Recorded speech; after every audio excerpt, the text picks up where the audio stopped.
How Heartbreak Disrupts the Gut-Brain Axis. I'm Ben Ufana. A lot of very detailed information to relate, so I will be reading from the article itself. I'm also a bit sleep deprived, but anyway, let's dive into it. Heartbreak isn't just emotional, it's physical. And when someone you love or formed a strong attachment to disappears, rejects you, or walks away, your body absorbs the shock. One of the first systems to be disrupted is the gut-brain axis, which is why so many people feel sick, heavy, nauseous, unable to eat, or completely off balance after heartbreak. It's not weakness, it's physiology. And here's what's actually happening inside your body. When you experience loss, rejection, or abandonment, your nervous system shifts into a heightened stress state. Cortisol and adrenaline surge, and your body moves into survival mode. The vagus nerve, which connects your brain directly to your gut, begins firing differently. Blood is pulled away from digestion and redirected towards perceived survival needs. Your body is responding as if there's danger, even when the threat is emotional rather than physical. One of the first responses to emotional shock is gut constriction. Blood flow to the digestive tract is reduced, and peristalsis, the wave-like contractions that move food through the gut, begin to slow. This is why so many people experience nausea, a heavy knotted feeling in the abdomen, a loss of appetite, and a sense that their digestion has simply shut down. The body is no longer prioritizing digestion, it's prioritizing survival. As vagal tone decreases, stomach acid drops, digestive enzyme production weakens, and gut motility becomes sluggish or erratic. Food sits longer in the digestive tract, which can lead to bloating, cramping, constipation, or diarrhea. This physical stagnation often mirrors the emotional stagnation many people are experiencing after heartbreak. Stress hormones directly alter the balance of bacteria in the gut. Beneficial bacteria decreases, while inflammatory bacteria increases. This shift doesn't just affect digestion, it also affects our moods. When the microbiome becomes imbalanced, it heightens anxiety, irritability, and emotional volatility. Your emotional pain is being amplified biologically. As the internal environment becomes more inflammatory, emotional reactivity increases and resilience drops. Emotional pain triggers the release of inflammatory cytokines. These inflammatory signals travel through the bloodstream and directly influence the brain, contributing to mental fog, heaviness, fatigue, and a sense of emotional overwhelm. This is one of the reasons heartbreak feels so exhausting. The vagus nerve doesn't only carry signals from the brain to the gut, it also carries signals from the gut back to the brain. When the gut becomes inflamed, constricted, or distressed, it begins sending ongoing danger signals upward. These signals reinforce states such as panic, emptiness, and emotional overwhelm. The brain interprets this visceral distress as a threat, even when no immediate danger is present. Emotional pain intensifies, mental clarity drops, and the nervous system remains on high alert. This creates a self-reinforcing feedback loop. The painful emotions that arise in response to heartbreak destabilize the gut, and the distressed gut continually signals the brain that something is wrong, amplifying both emotional and physical suffering. Heartbreak disrupts the systems that regulate appetite and digestion.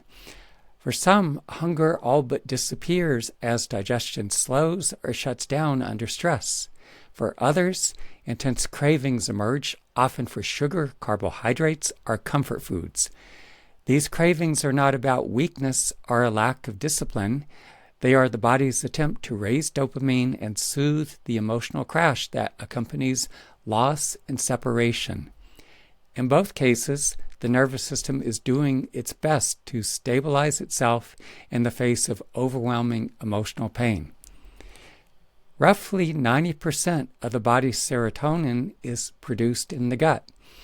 When the gut is inflamed or distressed, serotonin production declines. As serotonin levels fall, the brain becomes more vulnerable to depression, rumination, obsessive thinking, and intensified emotional pain. This biochemical shift is one of the primary reasons heartbreak can feel so overwhelming and difficult to escape.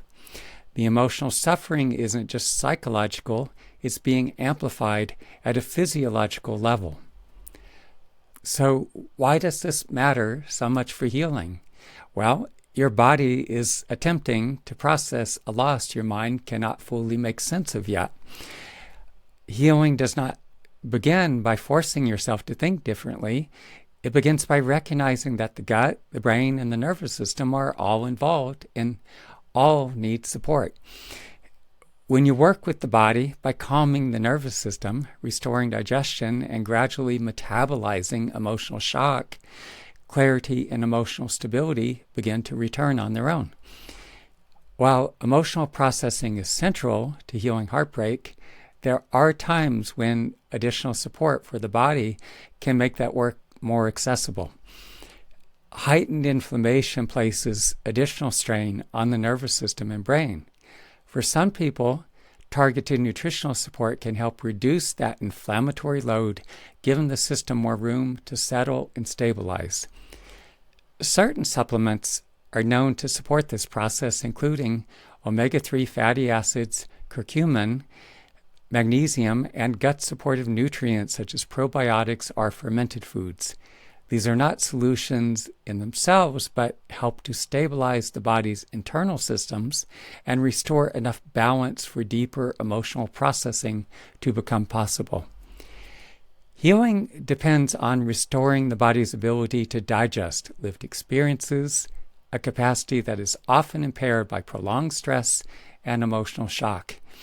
These supports simply reduce some of the physiological friction that can interfere with that process. There have been times when the relational drama playing out in my life threw my system out of balance. Breakups, ghosting, and unrequited love were compounded by unresolved trauma and attachment wounds carried over from my childhood and adolescence. In some ways, I was fortunate, though. My body was resilient, and I didn't experience the digestive distress and other stress-related illness that so many others do. Yet, emotionally, I was definitely overwhelmed, and the pain was all-consuming, at times excruciating and accompanied by intense physical sensations throughout my body. And there were also times when it felt as though my entire body was aching. And that was further exacerbated by the fact that I wasn't eating or sleeping much.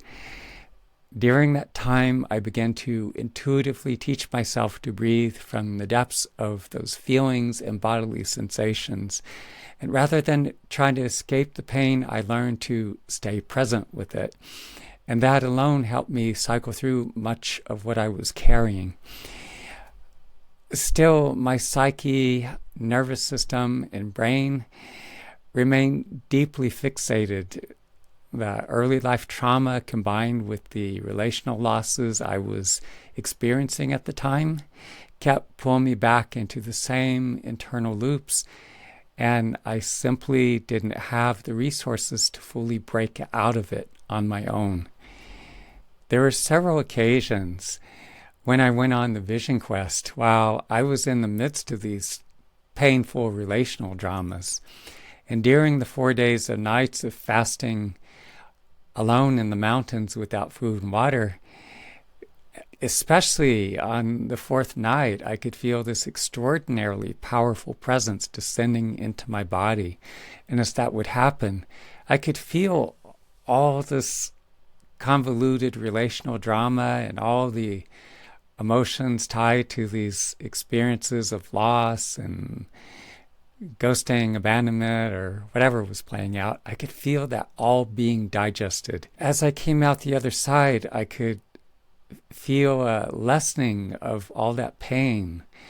my system was stabilizing, my body's natural equilibrium began to reassert itself.